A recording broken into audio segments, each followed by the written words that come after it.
Hello दोस्तों, आज की वीडियो में हम बात करेंगे सिंगल फेज सप्लाई क्या होती है और थ्री फेज सप्लाई क्या होती है। हम इस वीडियो में जानेंगे कि सिंगल फेज सप्लाई का क्या उपयोग होता है, थ्री फेज सप्लाई का क्या उपयोग होता है, फेज क्या होता है, न्यूट्रल क्या होता है। इन सारी चीजों पर आज हम डिस्कस करेंगे। तो दोस्तों बने रहिए इस वीडियो में लास्ट तक। वीडियो पसंद आए वीडियो को लाइक करें, चैनल को सब्सक्राइब। सबसे पहले हम बात करते हैं सिंगल फेज सप्लाई। दोस्तों सिंगल फेज सप्लाई क्या होती है? सिंगल फेज सप्लाई वह होती है जिसमें हमें एक फेज एक न्यूट्रल की जरूरत होती है, जिसके माध्यम से हमारे घर की 99% तक उपकरण हमारे सिंगल फेज से चल जाती है। वो होती है हमारी सिंगल फेज सप्लाई। इसमें हम सेफ्टी के लिए अर्थ का भी यूज करते हैं। अब दोस्तों हम बात करते हैं थ्री फेज सप्लाई क्या होती है। थ्री फेज सप्लाई आपने देखा होगा, रेड येलो ब्लू, ये तीन तरह के तारों का उपयोग किया जाता है, यानी कि ये तीनों फेज होते हैं, इसके साथ न्यूट्रल नहीं होता है। वो होती है हमारी थ्री फेज सप्लाई। दोस्तों थ्री फेज सप्लाई का उपयोग बड़ी बड़ी इंडस्ट्रीज में कुछ ऐसी मोटरें या कुछ ऐसे उपकरण होती हैं जिन्हें चलाने के लिए किया जाता है। जब वो तीनों तार होते हैं तो उन्हें हम थ्री फेज थ्री वायर कहते हैं, और इसके बाद जब स्टेप डाउन करने के बाद हमें चार तार मिलते हैं तो वहाँ पर three phase four wire supply बोलते हैं। ये बोलते हैं हम थ्री फेज सप्लाई में। अब हम आगे बात करेंगे डायग्राम के माध्यम से किस तरह से सिंगल फेज सप्लाई और किस तरह से थ्री फेज सप्लाई का हम उपयोग करते हैं, और किस तरह से ट्रांसफार्मर के माध्यम से थ्री फेज सप्लाई से हम सिंगल फेज सप्लाई में उसे कन्वर्ट कर देते हैं। तो आइए दोस्तों देखते हैं। दोस्तों इस डायग्राम के माध्यम से हम समझेंगे कि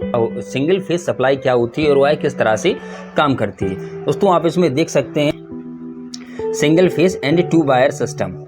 इसमें हम एक फेज को लेते हैं और एक न्यूट्रल लेते हैं। एक फेज होता है हमारा जिससे करंट आता है, इसमें फ्रीक्वेंसी होती है, आवृत्ति होती है, और इसमें फ्रीक्वेंसी नहीं होती है। इसे हम रिटर्न वायर भी कहते हैं, क्योंकि जब हमारी किसी सर्किट में पूरा जब ये दोनों बार हमारे कंप्लीट हो जाते हैं, जब हमारे पूरा एक सर्किट कंप्लीट होता है, यहाँ पर हमारा लोड होता है, यहाँ पर हमारी बैटरी होती है प्लस माइनस। तो जब ये पूरा सर्किट कंप्लीट होता है तो इसे हम वन सप्लाई कहते हैं। यहाँ पर हमारा एक फेस होता है जिसे लाइव वायर भी कहते हैं, दूसरा हमारा एक न्यूट्रल होता है जिसे हम रिटर्न वायर भी कहते हैं। क्योंकि जब ये पूरी सप्लाई कंप्लीट होती है तभी हमारी एक सप्लाई कंप्लीट होती है। जब करंट इसमें आता है, इसमें फ्रिक्वेंसी आती है, तो वे रिटर्न होने के बाद ये दोबारा से हमारे रिटर्न वायर यानी कि न्यूट्रल से चली जाती है, और इस तरह से ये सर्किट हमारा चलता रहता है। अब इसे हम थोड़ा यहाँ पे समझें। यहाँ पर हमारा एक फेस है, ये हमारा न्यूट्रल है।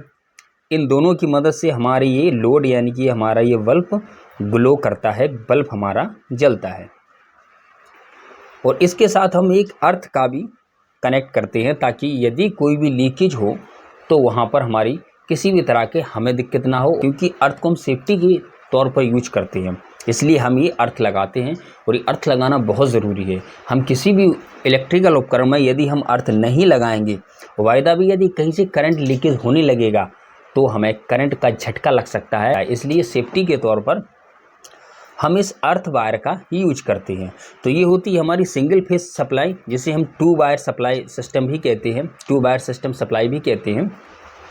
एक फेज लेते हैं हम और एक न्यूट्रल लेते हैं, और सेफ्टी के लिए हम इसमें अर्थ का उपयोग करते हैं। तो ये होती है हमारी सिंगल फेज सप्लाई। अब दोस्तों देखते हैं हम थ्री फेज सप्लाई को। तो थ्री फेज सप्लाई में हम तीन वायर का उपयोग करते हैं, जिसमें तीन हमारे फेज होते हैं, रेड येलो एंड ब्लू।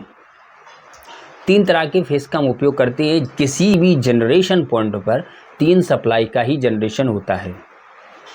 इसके बाद हम ट्रांसफार्मर की मदद से इसे हम स्टेप डाउन करके इसे हम सिंगल फेस में कन्वर्ट कर देते हैं, इसके वोल्टेज को कम करके, और इसे सिंगल फेस सप्लाई में कन्वर्ट कर देते हैं।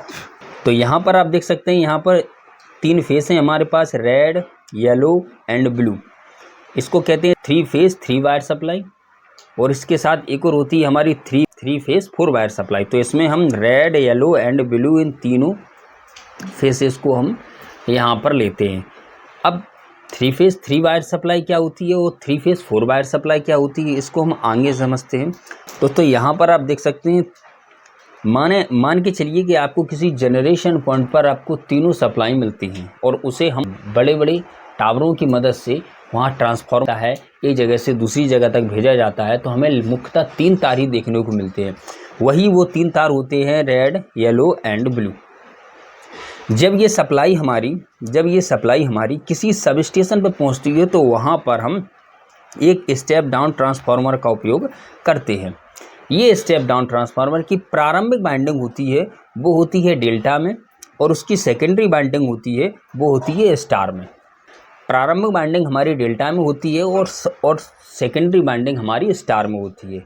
जब हमारी किसी ट्रांसफार्मर की वाइंडिंग स्टार में होती है तो तीनों फेसेस के साथ हमें एक न्यूट्रल मिलने लगता है। तीनों फेसेस के साथ एक हमें न्यूट्रल यहाँ मिलने लगता है। ये न्यूट्रल हमारी क्या मदद करता है? ये न्यूट्रल हमारे हर एक फेस को अलग अलग घर में पहुंचाने में मदद करता है, क्योंकि जैसा कि हमने सिंगल फेस सप्लाई में देखा था कि न्यूट्रल के फेस के साथ हमें न्यूट्रल की ज़रूरत होती है। ऐसे ही हमें यहाँ पर एक न्यूट्रल मिल जाता है। कहाँ से? स्टेप डाउन ट्रांसफार्मर के बाद। यहाँ से हमारे 3 तार इनपुट होते हैं ट्रांसफार्मर में और हमें 4 तार आउटपुट वहाँ से मिलते हैं। पहला फेस है, दूसरा फेस, तीसरा फेस और प्लस में न्यूट्रल। ट्रांसफार्मर हमारा क्या करता है? ट्रांसफार्मर हमारी इस वोल्टेज को स्टेप डाउन कर देता है 11 kV से 415 kV के आसपास में। ये उसको स्टेप डाउन कर देता है, क्योंकि डायरेक्टली 11 kV का हम उपयोग नहीं कर सकते। वो हाई टेंशन लाइन होती है और हम उसका उपयोग नहीं कर सकते। डायरेक्टली 11 kV लाइन का उपयोग बड़े बड़े इंडस्ट्रीज में किया जाता है, जहाँ डायरेक्टली कुछ ऐसे उपकरण होते हैं जैसे मोटर्स हुए या और भी कुछ ऐसे उपकरण हुए जिसमें 3 फेज सप्लाई पे चलती हैं। तो वहाँ पर जहाँ ट्रांसमिशन होता है वहाँ से डायरेक्टली इन तीनों लाइनों को हम वहाँ से कन्वर्ट करके दे देते हैं किसी भी कंपनी में। लेकिन जब हमें घर में ज़रूरत होती है तो हमें सबसे पहले ट्रांसफार्मर का उपयोग करना पड़ता है। अब ये ट्रांसफार्मर हमारा क्या करता है? ये ट्रांसफार्मर हमारे वोल्टेज को डाउन कर देता है। स्टेप डाउन ट्रांसफार्मर हमारे वोल्टेज को डाउन कर देता है, जो हमारी 11 kV से 415 वोल्टेज तक इसे कन्वर्ट कर देता है। यहाँ से हमें 3 फेस और 1 न्यूट्रल मिलता है। अब यहाँ से हम डिस्ट्रीब्यूशन का काम शुरू करते हैं।